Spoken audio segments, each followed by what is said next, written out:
Hello dear students, welcome back to my YouTube channel. चलिए बेटा, इस वीडियो में हम लोग ग्रेविटेशन चैप्टर डिस्कस करेंगे। इसमें से कौन से क्वेश्चन एमसीक्यूज के लिए इम्पॉर्टेंट है, कौन से क्वेश्चन लॉन्ग क्वेश्चंस के लिए इम्पॉर्टेंट है, या कितने मार्क्स का ये हमारा जो यूनिट है वो कितने मार्क्स का आएगा। चलिए बेटा, सीबीएसई और पंजाब बोर्ड दोनों को ध्यान में रखते हुए हम लोग डिस्कस करेंगे। सबसे पहले फर्स्ट पेज पे आप लोग अपना सिलेबस कंपेयर कर सकते हो।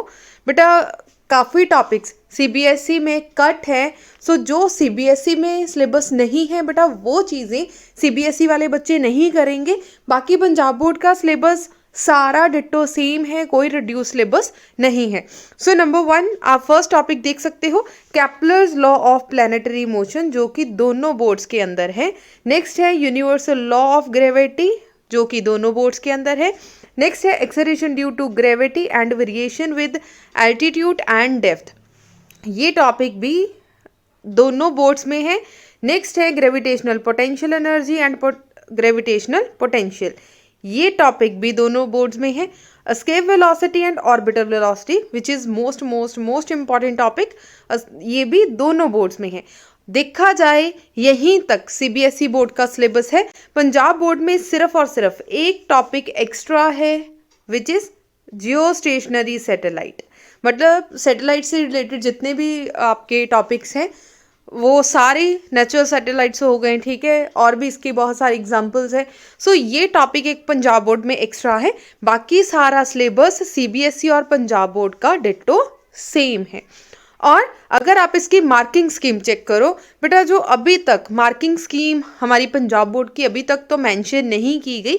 अगर पिछले साल का अपना मार्किंग स्कीम चेक करोगे, आपकी ग्रेविटी जो है वो मैक्सिमम 5 मार्क्स का आपका पेपर में आ सकती है। ग्रेविटेशन चैप्टर क्लियर हो गया, मतलब इस अकॉर्डिंगली से पढ़ेंगे। हो सकता है 1 मार्क्स का कोई क्वेश्चन आ जाए, 2 मार्क्स का कुछ आ जाए, या 3 मार्क्स का। डेफिनेटली यहाँ से 5 मार्क्स का लॉन्ग क्वेश्चन नहीं बनेगा, ये 100% श्योर है कि यहाँ से 5 मार्क्स का क्वेश्चन आपका नहीं बनेगा। क्लियर हो गया जी। 5 मार्क्स का क्वेश्चन बेटा ज़्यादातर पंजाब बोर्ड में 2nd यूनिट और 7th यूनिट और 10th यूनिट में बनेगा। ये 3 यूनिट्स ऐसे यूनिट्स हैं जिसमें 5 मार्क्स के क्वेश्चन बनने के चांसेस रहते हैं। ग्रेविटेशन में लॉन्ग क्वेश्चन नहीं बनेगा, लेकिन 3 मार्क्स का लॉन्ग क्वेश्चन हो सकता है और 1 या 2 मार्क्स के क्वेश्चंस इसमें से पूछे जा सकते हैं। सिमिलरली आप लोग सीबीएसई का सिलेबस चेक कर सकते हो, बट सीबीएसई में भी आप लोग देख सकते हो कि इतने पोर्शन, सिर्फ इतना पोर्शन के जो मार्क्स हैं वो गिवन है कि 17 मार्क्स का आएगा। अगर इसे 3 पार्ट्स में डिवाइड किया जाए तो मैक्सिमम जो ग्रेविटेशन 5 to 6 मार्क्स का ही रहेगा। मतलब पंजाब बोर्ड हो चाहे सीबीएसई बोर्ड हो, दोनों में कम से कम 5 to 6 मार्क्स का ही ग्रेविटेशन आएगा। उसके अकॉर्डिंगली ही हम लोग प्रेपरेशन अपनी स्टार्ट करेंगे, ठीक है जी। सबसे पहले बेटा स्टार्ट करेंगे अपने फॉर्मूला से। बेटा स्टार्ट करेंगे माइंड मैप से। माइंड मैप मतलब इसी पेज पे ये सारी यूनिट के जितने भी आप लोगों के फॉर्मूलेज हैं वो सारे आप लोगों इसी वीडियो के अंदर डिस्कस कर लोगे, और ये फॉर्मूलेज आप अपनी नोटबुक के ऊपर बेटा लिख सकते हो। इतना ही पेज आप लोग अपने एग्ज़ाम के आगे पढ़ के जाओगे, डेफिनेटली बेटा 100% आप लोगों के काफ़ी हद तक जो आपके फॉर्मूलेज हैं रिवाइज हो जाएंगे, शॉर्ट नोट्स बने होंगे, पेपर के आगे पढ़ना आपको उतना ही ईजी रहेगा। चलिए बेटा स्टार्ट करेंगे। Heavenly objects that revolving around the planet, planet के इर्द गिर्द जो हमारे आसपास, हमारी अर्थ के आसपास जो भी हेविली बॉडीज़ जो हैं घूम रही हैं, उन पे कितनी ग्रेविटेशन फील्ड लग रही है, कितना ग्रेविटेशन फोर्स है, एक्सेट्रा सारे फॉर्मूलेज करेंगे। Number 1 is height of earth surface. सबसे पहले आप लोगों को हाइट पता होनी चाहिए। अर्थ सरफेस की हाइट कितनी है? 880 किलोमीटर। टाइम पीरियड उसको कितना लगेगा, मतलब पोलर सैटेलाइट्स को, ये है पोलर सैटेलाइट्स। सैटेलाइट्स का टॉपिक सीबीएसई के अंदर नहीं है, सीबीएसई वाले बच्चे ये चीज़ स्किप कर सकते हैं। टाइम पीरियड कितना लगेगा? 84 मिनट्स। और ऑर्बिटल वेलोसिटी कितनी होगी? 7.92 किलोमीटर पर सेकेंड, ठीक है, किलोमीटर पर सेकेंड। सो ऑर्बिटल वेलोसिटी सीबीएसई वाले बच्चों ने भी सॉल्व की होंगी कि इतनी वैल्यू पुट करी और इतना आंसर आ गया।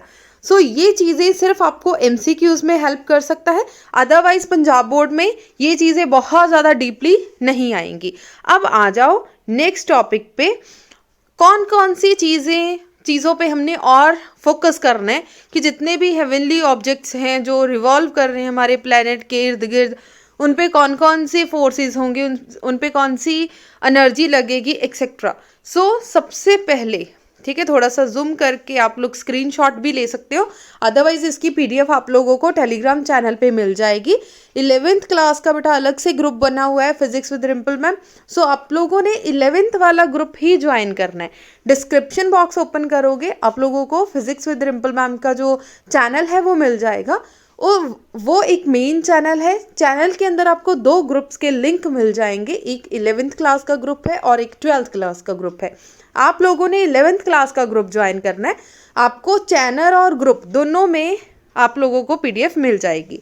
सो number 1 is escape velocity. Escape velocity दोनों बोर्ड के बच्चों ने पढ़ी हुई है। सो एस्केप वेलोसिटी का फॉर्मूला कितना है, 2gm डिवाइडेड बाय r। हमें पता है gm की वैल्यू कितनी है, gm is equals to small g capital R square. अगर इतनी वैल्यू पुट करोगे GR square divided by R के साथ R कैंसिल, और अंडर रूट के अंदर 2GR हमारे पास फाइनल टर्म बच जाएगी। सो ये रही आपकी फाइनल टर्म।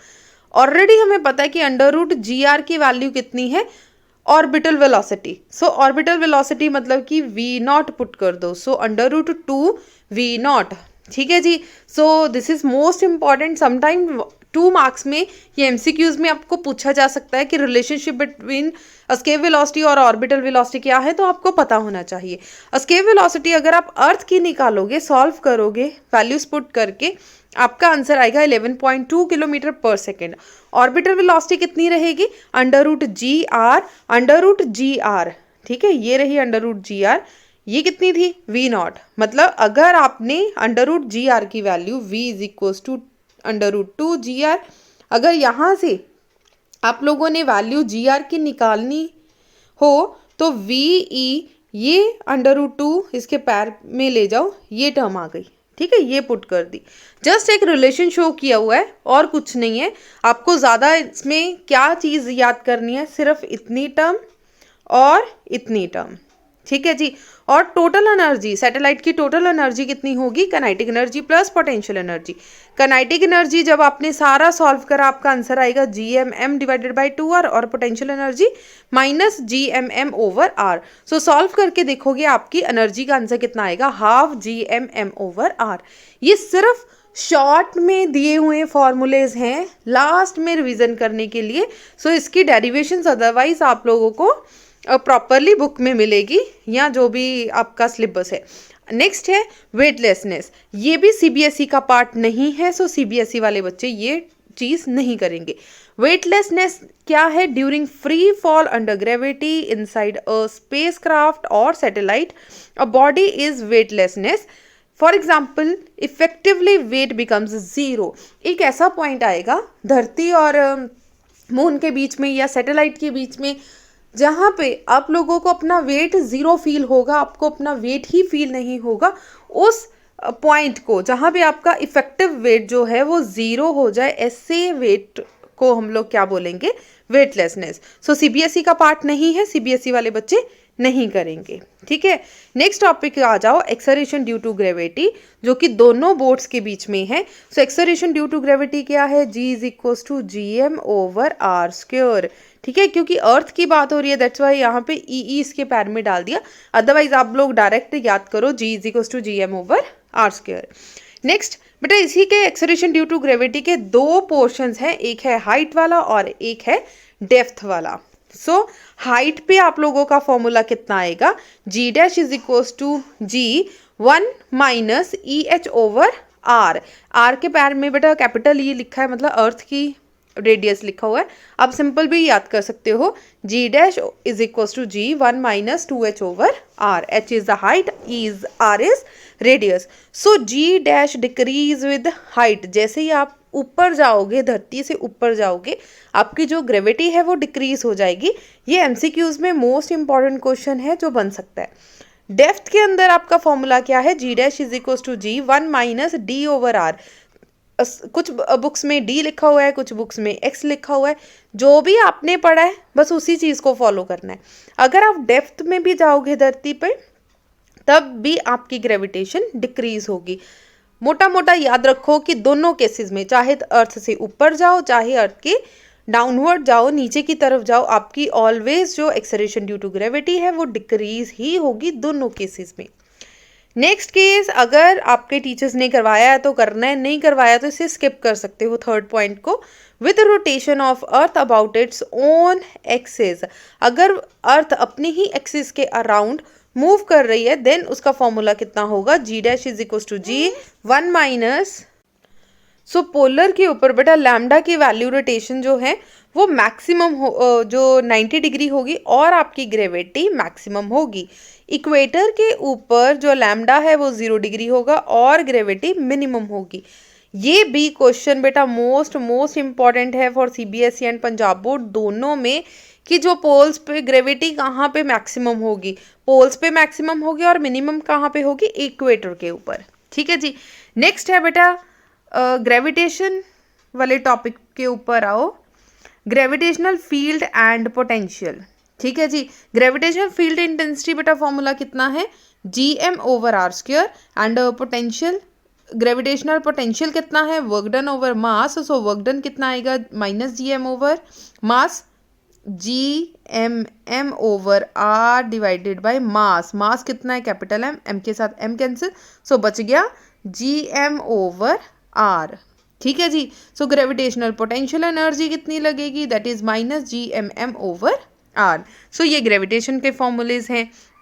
देन दो बॉडीज के ऊपर जो Newton's universal law of gravitation है वो कितना है, F is equal to G M one M two divided by R square, जो कि हमारी बुक का फर्स्ट टॉपिक है और उसकी वैल्यू कितनी है 6.67 इंटू 10⁻⁻11 न्यूटन मीटर स्क्वायर पर केजी स्क्वायर. ठीक है जी. नेक्स्ट आ जाओ इसकी करेक्टरिस्टिक्स. ग्रेविटेशन फोर्स की कौन कौन सी करेक्टरिस्टिक्स है, वीकेस्ट फोर्स इन नेचर है, central and as well as conservative force है, ऑलवेज अट्रैक्टिव फोर्स है और एप्लीकेबल है फॉर ऑल बॉडीज. सारी बॉडीज चाहे जैसी मर्जी शेप साइज पोजीशन हो सब पे अप्लाई होगी. ठीक है जी. सो जो भी बच्चे टेलीग्राम चैनल यूज़ नहीं कर रहे सो इसकी स्क्रीनशॉट ले लो, क्योंकि आपको ऐसी चीज़ें पेपर में आपकी बेटा हेल्प करेंगी. ठीक है जी. ये हो गए हमारे फॉर्मूलेस, माइंड मैप. इसके बाद हम लोग करेंगे अपने इम्पॉर्टेंट क्वेश्चंस और एमसीक्यूज. सो चलिए बेटा एमसीक्यूज डिस्कस करेंगे, मल्टीपल चॉइस क्वेश्चन. सो आपका यूनिट नंबर 6 के बेटा ग्रेविटेशन चैप्टर के एमसीक्यूज डिस्कस करेंगे. फर्स्ट है the period of revolution of a certain planet in an orbit of radius r is t. Time period कितना गिवन है t और रेडियस कितना है r. It's period of revolution in an orbit of radius 4r. अगर उसका radius 4r होगा then उसका time of revolution कितना होगा. ठीक है जी. सो टाइम ऑफ रेवोल्यूशन पूछा है हमें बेटा, फॉर्मूला पता है, फॉर्मूला पुट करेंगे t2 ओवर t1 का whole square is equals to, otherwise बेटा आपने पढ़ा है T square is equals to R cube. ये चीज़ पढ़ी है क्योंकि यहाँ पे दो चीज़ों को कंपेयर किया गया है, दैट इज़ वाई हमने रेशो की फॉर्म में लिख दिया इसे. ठीक है जी. इस तरीके से लिख दिया. देन उन्होंने बोला है कि time of revolution in an orbit is 4r. r2 की वैल्यू हमें गिवन है 4r और r1 सपोज कर लिया कि कितना है r. ठीक है जी. अब इसे सॉल्व करके देख लो. 4 को बेटा 3 टाइम सॉल्व करना है. 4 4 ज़ा 16, 16 3 ज़ा 64, r cube divided by r cube. So r cube के साथ r cube cancel, so we get only 64. अब आंसर कितना आया, 2/T1 का whole square is equals to 64। बेटा यहाँ पे स्क्वायर है, क्या 64 को हम लोग लिख सकते हैं 8 का स्क्वायर, ठीक है, 8 8 जा 64 है, स्क्वायर के साथ स्क्वायर कैंसिल हो गया। So finally we get T2/T1 is equal to 8। So यहाँ से बेटा T2 निकाल लो, T2 is equals to 8T1। So T1 is T, ठीक है, फर्स्ट वाला हमने जैसे R कंसिडर किया इसी तरह R1 को R कंसिडर कर लिया और T1 को T। सो T2 का आंसर आपके पास कितना आ गया 8T। So option number D is a right answer. Clear हो गया जी। सेकंड देखिए, सेकंड बिल्कुल सिंपल सा क्वेश्चन है।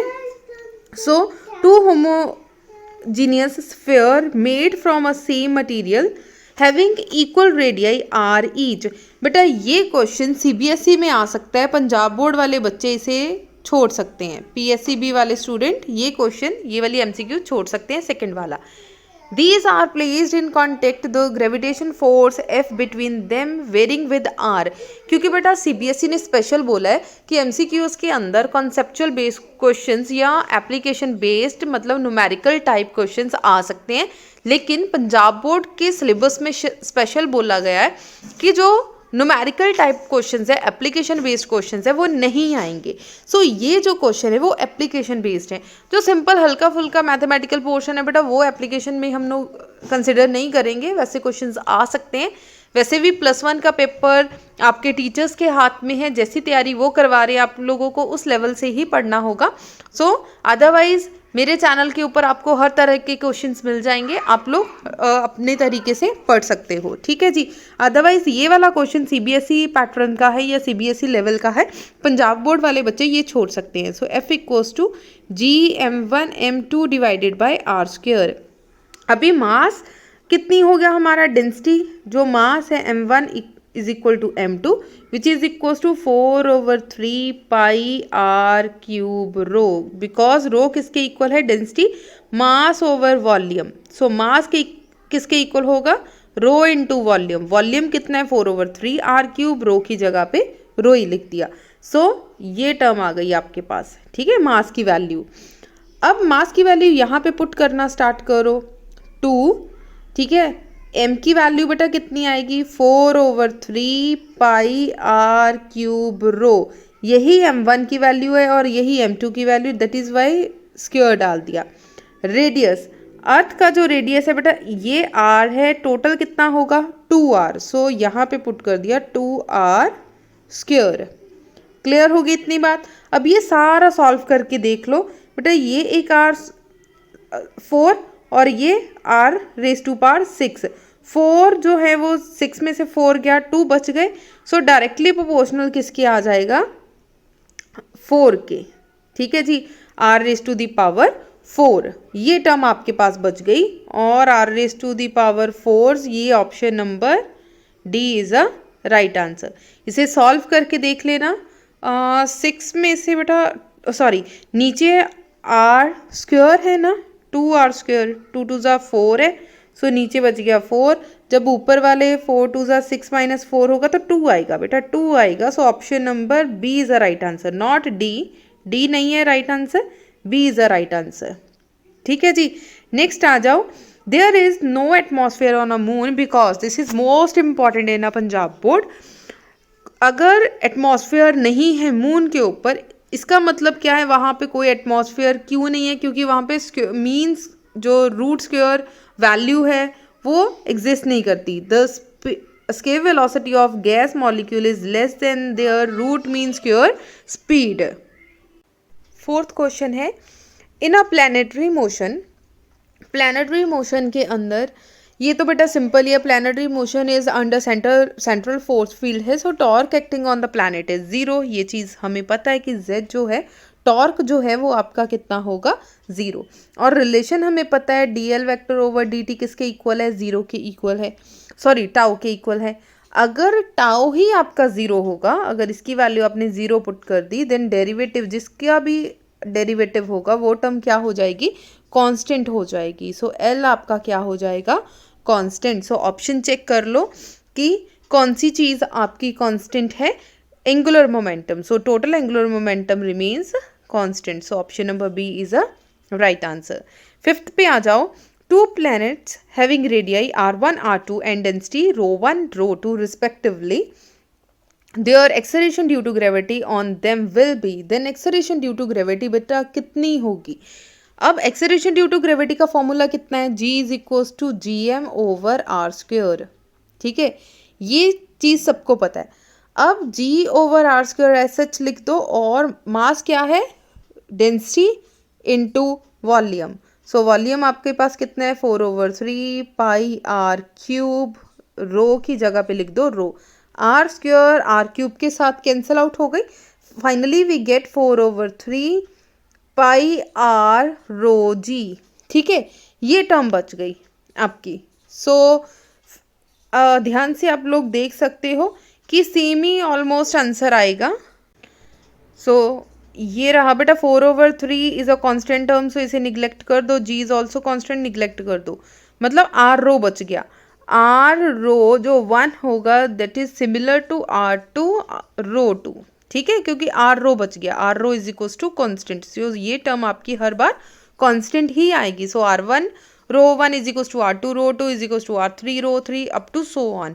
सो इसके अकॉर्डिंगली आपका आंसर कितना आएगा? Option number A is a right answer, correct. अगर बेटा आप लोगों को वीडियो अच्छे से क्लियर हो रही है, क्वेश्चंस समझ लग रहे हैं, सो वीडियो को लाइक कर दीजिए, मैक्सिमम शेयर कर दीजिए। नेक्स्ट है, if the earth stop rotating, मान लीजिए कि अर्थ ने रोटेट करना स्टॉप कर दिया, देन एट पोल, पोल के ऊपर जो वैल्यू होगी एक्सेलरेशन ड्यू टू ग्रेविटी, जी की वैल्यू होगी, उसे क्या होगा? सो बेटा चाहे पोल है चाहे इक्वेटर है, अगर धरती घूम रही है तब भी ग्रेविटेशन वही रहेगी, अगर वो स्टॉप हो गई तब भी वही रहेगी, सो रिमेन्स द सेम। नेक्स्ट है, Newton's law of gravitation hold good for, Newton's law of gravitation सारी बॉडीज पे ओबे कर रही हैं, सो सारी बॉडीज पे ही चलेगी, so all bodies in the universe, ठीक है, ये नहीं है कि अर्थ के ऊपर ही लगेगी, प्लैनेट्स के ऊपर ही लगेगी, या bodies in the solar system के ऊपर ही लगेगी, जितनी भी यूनिवर्स के अंदर बॉडीज हैं उन सब पे ही लगेगी। नो डाउट बेटा स्पेस में, अगर हम लोग स्पेस में बात करें, अर्थ की ग्रेविटेशन हो सकता है कि वहाँ पे कम हो गई, लेकिन किसी और प्लैनेट की फोर्स हो सकती है, ग्रेविटेशन फोर्स अर्थ की, सन की हो सकती है, एक्सेट्रा। सो ग्रेविटेशन सारी जगह यूनिवर्सल जो जितनी भी यूनिवर्स है सब पर ही लगेगी। Orbital velocity of an artificial satellite do not depend on, artificial satellite जो है उसकी ऑर्बिटल वेलोसिटी किस चीज़ पे डिपेंड नहीं करेगी। सो ऑर्बिटल वेलोसिटी का बेटा फॉर्मूला क्या है? V0 is equals to GM divided by R plus H, ठीक है, लेकिन इन्होंने बात की है कि कौन सी चीज़ों पे नहीं डिपेंड करेगी। सो एक तो फॉर्मूला ये हो गया, अदरवाइज हमें पता है कि G किसके इक्वल है? GM over R square. So यहाँ से GM निकाल लो, GM is equals to small g r square. So इसे और किस तरीके से लिख सकते हो? GR square divided by R plus H। So number 1 is acceleration due to gravity, G के ऊपर डिपेंड नहीं करेगी लेकिन G के ऊपर डिपेंड कर रही है, सो ये तो करेक्ट है। नेक्स्ट है, मास पे डिपेंड नहीं करेगी, ठीक है, M के ऊपर जो डिपेंड नहीं करेगी, लेकिन यहाँ पे मास भी आ रहा है, मास ऑफ अर्थ, मतलब इस पे भी डिपेंड कर रही है।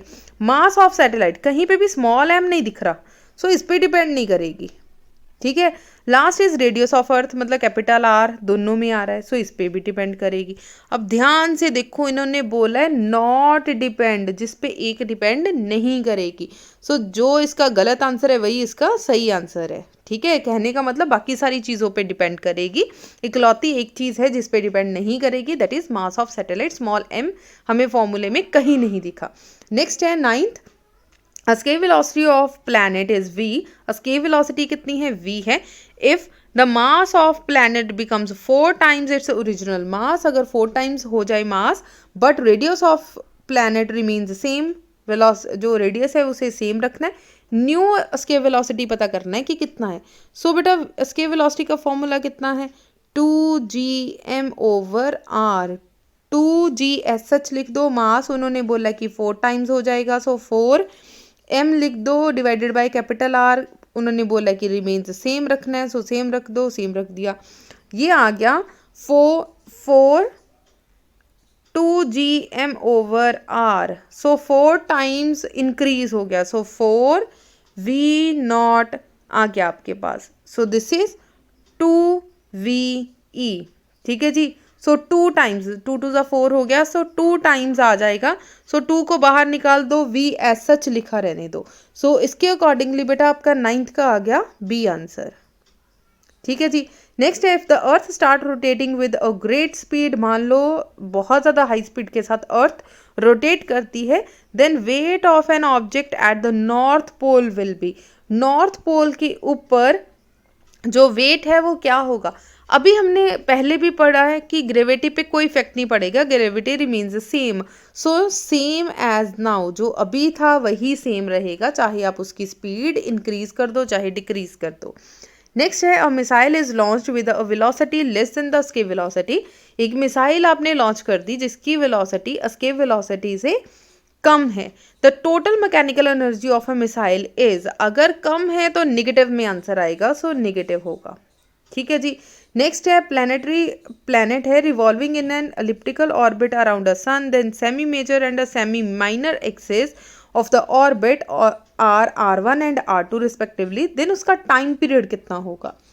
सो बेटा टाइम पीरियड पूछा गया, सो टाइम पीरियड का फॉर्मूला क्या है, t² directly proportional to r³, ठीक है, क्योंकि ऑलवेज फर्स्ट का ही बात करेंगे, सो 1 की ही बात करेंगे, 2 बाद में आएगा।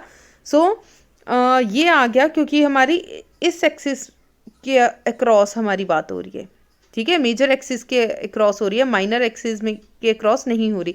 मेजर एक्सिस में कौन है, r1 और यहाँ पे r2, सो ये है आपका फॉर्मूला r1, सो इसके accordingly option number D is a right answer, ठीक है जी। नेक्स्ट आ जाओ, if earth is at 1/4 of the present distance from the sun, अगर present distance from the sun हो जाए 1/4 part, the duration of the earth will be, बेटा according to Kepler's law t² is directly proportional to r³, ये हमें formula पता है, so ratio में निकालेंगे क्योंकि दो चीज़ें हैं, so t1/t2 is equal to r1/r2, so simple लिख दिया, take square root on both side, जब स्क्वायर रूट लोगे सो कैंसिल आउट हो गया, और स्क्वायर रूट को बेटा लिखने का तरीका क्या है, r1/r2 की पावर 3 डिवाइडेड बाई 2, सो इस तरीके से लिख दिया। r1 बेटा r के इक्वल है और r2 उन्होंने बोला है कि r/4 हो गया, सो r के साथ r कैंसिल,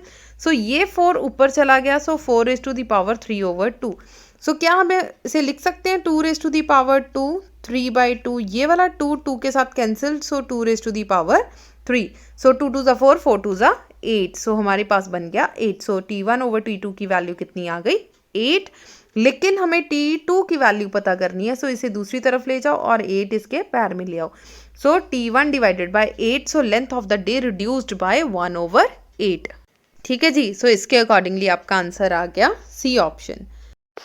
नाउ बेटा next question number 14 is your homework, आप लोगों ने ट्राई करके देखना है, अगर आपका ये क्वेश्चन ना हुआ तो प्लीज़ कमेंट सेक्शन में दे दीजिए। 15 and 16th question is also your homework, so homework के लिए बेटा आप लोगों ने खुद ट्राई करके देखना है। जो 16th क्वेश्चन है, ये क्वेश्चन बेटा PSCB वाले बच्चे स्किप करके जा सकते हैं, ठीक है जी, वो बच्चे ये क्वेश्चन ना करें, बाकी जितने भी बेटा MCQs हैं वो सारे PSCB और पंजाब बोर्ड CBSE दोनों ने ही करने हैं। सो यहाँ तक थे बेटा हमारे MCQs। अब चलिए असर्शन रीजन टाइप क्वेश्चंस पे।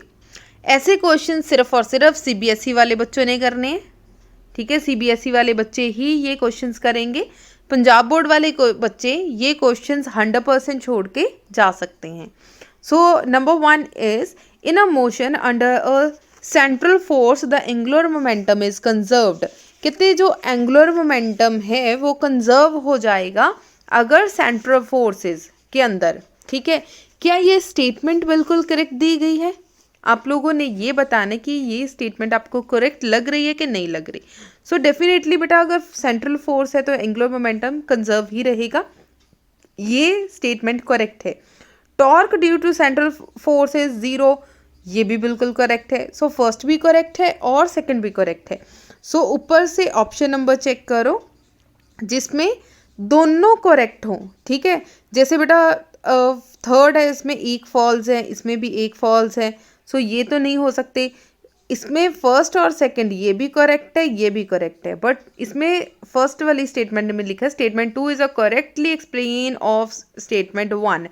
फर्स्ट सेकंड को एक्सप्लेन कर सकती है, सेकंड ऑप्शन में बोला है कि second statement not correctly explain statement 1।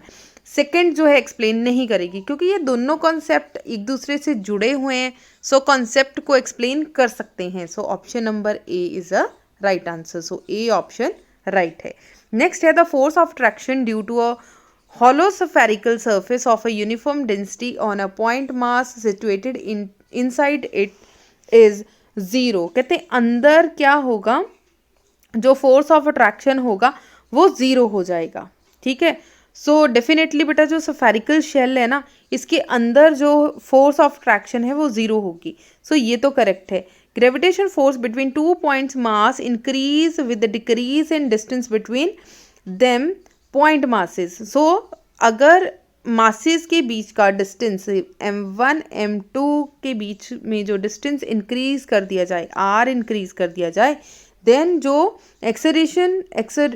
Gravitation force है वो इंक्रीज या डिक्रीज होगी।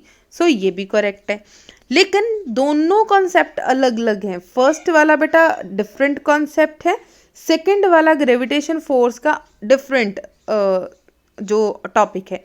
सो दोनों टॉपिक एक दूसरे को एक्सप्लेन नहीं कर सकते। स्टेटमेंट तो करेक्ट है, लेकिन एक्सप्लेन करेक्टली नहीं कर सकते एक दूसरे को। So option number B is a right answer. Next है acceleration due to gravity decrease as we move away from the surface of earth. जैसे ही एक्सेलरेशन धरती की सरफेस से ऊपर की तरफ जाओगे, आपकी जो एक्सेलरेशन ड्यू टू ग्रेविटी है वो डिक्रीज हो जाएगी। ये तो करेक्ट है, ट्रू है। नेक्स्ट है the gravitation attraction of earth decrease as we move away from the surface of earth. So ये भी करेक्ट है, दोनों ही सेम लाइन है, सिर्फ वर्डिंग चेंज की गई है, इसका मतलब दोनों ही कॉन्सेप्ट सेम है। सो दोनों एक दूसरे को एक्सप्लेन कर सकते हैं। So option number A is a. So बेटा fourth and fifth is your homework, otherwise मैं आपको इनके आंसर्स बता देती हूँ, आप लोगों ने खुद सॉल्व करके देखना है। अगर कोई दिक्कत कोई परेशानी हो तो कमेंट सेक्शन में ज़रूर दीजिएगा, आप लोगों की हर प्रॉब्लम हर दिक्कत का जो आंसर है वो दिया जाएगा, ठीक है जी। अभी चलिए लॉन्ग क्वेश्चंस के ऊपर। सो बेटा 2 मार्क्स के क्वेश्चन के अंदर सबसे पहले state Newton's law of gravitation, ठीक है। ये आपका 2 मार्क्स का क्वेश्चन, हल्का सा ये 2 मार्क्स का छोटा सा क्वेश्चन है जो आ सकता है। बाकी क्वेश्चन बेटा आपने जस्ट रीड आउट करने हैं, आप लोगों के पास जो भी बुक है आप लोग उसमें से पढ़ सकते हो, ठीक है। ये जो क्वेश्चन है बेटा, ये वाले क्वेश्चन, इस तरीके के क्वेश्चन अगर थोड़ा पेपर का लेवल डिफिकल्ट करना हो तो इस तरीके के क्वेश्चंस आएंगे, अदरवाइज सिंपल क्वेश्चंस ही रहते हैं। सो ये question is the most important, distinguish between capital G और स्मॉल जी, ठीक है। ऐसे क्वेश्चंस इंपॉर्टेंट क्वेश्चंस हैं। सो नेक्स्ट है बेटा आपके पास जो मोस्ट इंपॉर्टेंट है, that give the characteristics of gravitation force and define acceleration due to gravity, drive its expression. So these 2 question, question number 10 and 11 is the most important question. उसके बाद जो most important question है वो है difference between mass and weight, what are the principal of. बेटा ये satellite वाले जो क्वेश्चंस है, ये क्वेश्चंस सीबीएसई वालों बच्चों ने नहीं करने, ठीक है। सिर्फ पंजाब बोर्ड वाले बच्चे ये क्वेश्चंस पढ़ेंगे, otherwise moon has no atmosphere ये दोनों स्टूडेंट पढ़ेंगे। Then prove that intensity of gravitation force at a point due to earth is equal to the acceleration due to gravity. ये क्वेश्चन इज इंपॉर्टेंट, 2 मार्क्स के लिए important है और दोनों board के बच्चे ये क्वेश्चन करें। इसके बाद वाले जितने भी बेटा ये क्वेश्चंस है, ये सारे पंजाब बोर्ड के क्वेश्चंस है। सो पंजाब बोर्ड वाले बच्चे ये वाले क्वेश्चंस अच्छे से प्रिपेयर करके जाएंगे। सो हार्डली 2 मार्क्स के क्वेश्चंस है ये। सो 2 मार्क्स के क्वेश्चंस आ सकते हैं। अभी चलिए 3 मार्क्स के क्वेश्चंस के ऊपर। Number 1 is state and explain Kepler's law of planetary motion, जो कि बहुत ज्यादा इंपॉर्टेंट क्वेश्चन नहीं है, लेकिन आपको रिस्क कवर करके जाना है, कोई रिस्क नहीं लेना है, इसलिए आप इसे जरूर करके जाएं। नेक्स्ट है discuss the variation of acceleration due to gravity with altitude. This is the most important question जो आपको बिल्कुल भी छोड़ के नहीं जाना। और नेक्स्ट क्वेश्चन है discuss the effect of depth on acceleration due to gravity, which is also most important question, जो सीबीएसई और पंजाब बोर्ड दोनों में मोस्ट इंपॉर्टेंट क्वेश्चन है। सो ये दो क्वेश्चंस ऐसे क्वेश्चन है जिसमें से क्वेश्चन आने के चांसेस काफी ज्यादा रहते हैं। ठीक है जी, सो ये दो क्वेश्चन हो गए। अब नेक्स्ट क्वेश्चन पे चल, नेक्स्ट है define escape velocity, drive its expression. This is also most important question. ये कुछ 5-6 क्वेश्चन है बेटा जो बहुत ज्यादा इंपॉर्टेंट। फोर्थ नंबर पे जो लॉन्ग क्वेश्चन बनेगा बेटा, define gravitation potential energy and drive an expression for it. ये भी 4 मार्क्स का क्वेश्चन बन सकता है, लेकिन काफी हद तक एस्केप वेलोसिटी ऑर्बिटल के सामने ये थोड़ा सा लेस इंपॉर्टेंट है। ठीक है, थोड़ा सा। अदरवाइज अगर डिफिकल्ट लेवल इंक्रीज करना हो तो ये वाले क्वेश्चंस आप लोगों को एग्जाम में पूछे जा सकते हैं, ग्रेविटेशन पोटेंशियल वाला। नेक्स्ट जो मोस्ट इंपॉर्टेंट क्वेश्चन है 6 नंबर पे, वो है orbital velocity. But escape velocity और ऑर्बिटल वेलोसिटी में से ऑर्बिटल वेलोसिटी ज्यादा इंपॉर्टेंट है as comparative to escape velocity. अगर कहीं लॉन्ग क्वेश्चन बने और देन इस क्वेश्चन के बनने के चांसेस ज्यादा हैं, अगर मान लीजिए आपके टीचर ने 5 मार्क्स का क्वेश्चन इसमें से डालना हो। ठीक है जी, सो ये ऑर्बिटल वेलोसिटी का जो क्वेश्चन है, this is most important. So this is the last question of this video. अगर किसी तरीके की कोई प्रॉब्लम हो आप लोग कमेंट सेक्शन में पूछ सकते हो। अगर इसमें से किसी क्वेश्चन की आप लोगों ने एक्सप्लेनेशन देखनी हो तो बेटा डिस्क्रिप्शन बॉक्स में आपको इसकी प्लेलिस्ट मिल जाएगी, उसमें अकेला एक एक टॉपिक एक्सप्लेन किया गया है। सो जाने से पहले आप लोगों ने वीडियो को लाइक करना है, मैक्सिमम शेयर करना है। Thank you so much.